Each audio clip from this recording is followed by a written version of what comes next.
जत आणि कर्नाटक आणि तेलंगणा त्या शेतकऱ्याला सांगू इच्छितो की तुमच्याकडं मात्र 7, 8, 9 दरम्यान 7, 8, 9, 10 ऑगस्टच्या दरम्यान तुमच्याकडे एक थोडा पाऊस येणार आहे म्हणून तुमच्यासाठी आनंदाची बातमी. पण आता याच्यानंतरचं जे पाऊस येणार आहे ते ते काय होणार आहे आता इकडं उत्तर महाराष्ट्र पूर्व विदर्भाकडे नाही. आता आता दुसरा टप्पा काय होणार आहे दक्षिण महाराष्ट्राकडे येणार आहे. म्हणजे सांगायचं झालं तर आता तेलंगणा कर्नाटक आणि दक्षिण महाराष्ट्राकडे पाऊस आता 15 ऑगस्ट नंतरचा ते पाऊस मात्र तिकडे येणार आहे म्हणून हा अंदाज त्या शेतकऱ्यांनी लक्षात घ्यायचा. सध्या 15 ऑगस्ट पर्यंत राज्यामध्ये असाच आहे विखुरलेला स्वरूपाचा. कोकण घाटमटी तर तिथं पाऊस रिमझिम सुरूच राहील. पण राज्यात काय होईल दिवसामध्ये वारं सुटेल आणि थोडा तुरळक अशा सरी चालू राहतील. पण खूप मोठा असा अतिवृष्टी मुसळधार अतिमुसळधार आता तसा काही आता सध्या तरी राज्यात पाऊस नाही. फक्त अर्ध्या तासाचा 10 मिनिटाचा 20 मिनिटाचा तसाच पाऊस पडणार आहे म्हणून हा अंदाज लक्षात यायचा. पण राज्यात मात्र आजपासून चांगलं वातावरण कोरडं होणार आहे. सूर्यदर्शन चांगलं होणार आहे म्हणून हा अंदाज सर्व शेतकऱ्यांना लक्षात यायचा. आणि बऱ्याच प्रसारमाध्यमातून काना ऐकण्यास मिळालं की आता ऑगस्ट सप्टेंबरमध्ये एल असर होणार आहे. तुम्हाला सांगतो एल वगैरे काही नसतं. तर तुम्हाला सांगतो जर समजा महाराष्ट्रामध्ये बाष्प असलं आणि मध्य प्रदेश किंवा छत्तीसगड इकडं उत्तर प्रदेश तिकडे एखादा कमी दाबाचा पट्टा तिकडून जात असला तर तसा एक जाणार आहे. मग तसा आज जात असला आणि त्याच्या पाठीमागे परत एखादा जाणार असला तर काय होतं आपले सगळं बाष्प तिकडे ओढून घेऊन जात आहे. मग ते काय होतं तितके दिवस आपल्या महाराष्ट्राचा पाऊस बंद राहतो. आणि हे इतर तज्ज्ञ काय करतात की त्याला एल आसार म्हणतात. तुम्हाला सांगतो एल वगैरे काही नसतं. ते जोपर्यंत कमी दाब शांत होत नाही तोपर्यंत आपल्या महाराष्ट्रात पाऊस येत नाही. हे बाष्प सगळं घेऊन जातो म्हणून हे सगळ्यांनी लक्षात यायचं. तर सप्टेंबर ऑक्टोबरमध्ये मात्र परतीचा पाऊस परत धुमाकूळ घालणार आहे म्हणून हा अंदाज लक्षात यायचा. आणि विशेष म्हणजे सोलापूर जिल्हा, लातूर जिल्हा, बीड जिल्हा, धाराशिव जिल्हा आणि इकडं नांदेड जिल्हा आणि सांगली, सातारा, बारामती, पंढरपूर त्या परिसरामध्ये पाऊस कमी झालेला आहे. त्या शेतकऱ्याला सांगू इच्छितो डाळिंब शेतकरी असतील तर तुम्ही काही घाबरू नका. कारण की तुमच्याकडे मात्र आता 15 ऑगस्टच्या नंतर सप्टेंबर ऑक्टोबरमध्ये मात्र तुमच्याकडे खूप पाऊस पडणार आहे. जसं इकडे उत्तर महाराष्ट्र नागपूरकडे इकडे विदर्भ मराठवाड्यात पाऊस पडला तसा आता तुमचा नंबर म्हणजे 15 ऑगस्ट नंतर आणि सप्टेंबर ऑक्टोबरमध्ये तुम्हाला पडणार आहे. तुमच्या देखील विहिरीला नाल्याला पाणी येणार आहे. तळे देखील तुमच्या इकडले जे छोटे छोटे तलाव आहेत ते देखील भरणार आहेत म्हणून त्यांच्यासाठी आनंदाची बातमी.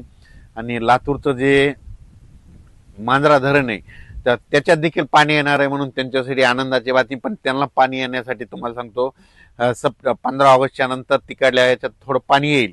पण त्याच्यानंतर सप्टेंबर ऑक्टोबर मात्र मांजरा धरण देखील भरण्याच्या मार्गावर आहे म्हणून हे देखील त्यांनी लक्षात घ्यायचं. त्या महाराष्ट्रामध्ये काय झालं काही काही ठिकाणी अतिमुसळधार पाऊस झाला, मुसळधार झाला, अतिवृष्टी झाली. काही जणांचे शेत खरडून गेले, वाहून गेले, पाणी साचलं.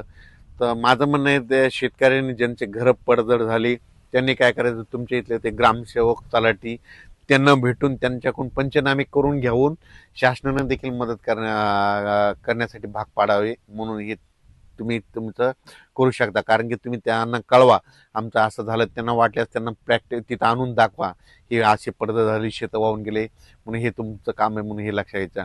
तुम्ही जर नाही जागितलं तर त्यांना काही कळू शकत नाही म्हणून तुम्ही स्वतःहून त्यांना जाऊन सांगावे. महाराष्ट्राचं जे कोयना धरण आहे ते देखील भरलंय. त्याचं देखील पाणी सोडलं. त्याच्यानंतर इकडं गिरणा पट्ट्यातले धरणं धरले, बुलढाण्याकडले भरले आणि जायकवाडी धरण आहे ते मराठवाड्याचे ताण भागवणार 77% झालं. आज ती जवळपास त्याची पण आवक चालूच आहे. तर ते आज मात्र उद्या त्याला मात्र 80% होणार आहे. आणि म्हणजे ह्या 15 ऑगस्टपर्यंत मात्र 10 ते 15 ऑगस्टपर्यंत 90% ते भरणार आहे म्हणून हे लक्षात यायचं. त्याच्यानंतर काय होणार सप्टेंबर ऑक्टोबरमध्ये असाच पुन्हा परत एका पाठोपाठ चक्रीवादळ येणार आहेत कमी दाबाचे पट्टे. त्याच्यामध्ये जे राहिलेले तळे ते देखील भरतील म्हणून हे लक्षात घ्यायचं. पण राज्यात मात्र जे छोटी छोटी पाझर तलाव ते देखील ह्या कालच्या पावसामध्ये इकडं जालना जिल्ह्यातले, बुलढाणा जिल्ह्यातले, जळगाव जिल्हा, धुळे जिल्हा त्या भागातले सगळे भरले आहेत. आणि जे काही थोडे राहिले ते आणखीन ते शेतकऱ्याला घाबरू नका. आणखीन सप्टेंबर ऑक्टोबरमध्ये खूप पाऊस पडणार आहे त्याच्यामध्ये भरून जातील म्हणून हे लक्षात घ्यायचं. सोशल मीडियावर परत काय होईल की सप्टेंबर ऑक्टोबरमध्ये खंड पडणार आहे असे बरेच काही दिलेत. तर त्यांना एक सांगू इच्छितो की शेतकऱ्यांना काही घाबरू नका. उलट सप्टेंबर ऑक्टोबरमध्ये परतीचा पाऊस जास्त पडणार आहे. म्हणून परतीचा पाऊस हे निर्णायक असं माहिती आहे का, त्याच्यावर रब्बी आणि खरीप दोन्ही येतं. म्हणून परतीचा पाऊस धुमाकूळ घालणार आहे. म्हणून शेतकऱ्यांना लक्षात घ्यायचं, खंड वगैरे काही पडणार नाही.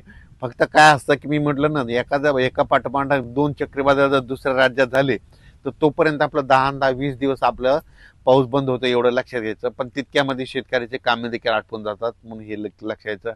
अचानक वातावरण बदल झालं तर परत एक मेसेज दिला जाईल. धन्यवाद. नमस्कार, मी पंजाब डक. आज आहे 1 ऑगस्ट 2026.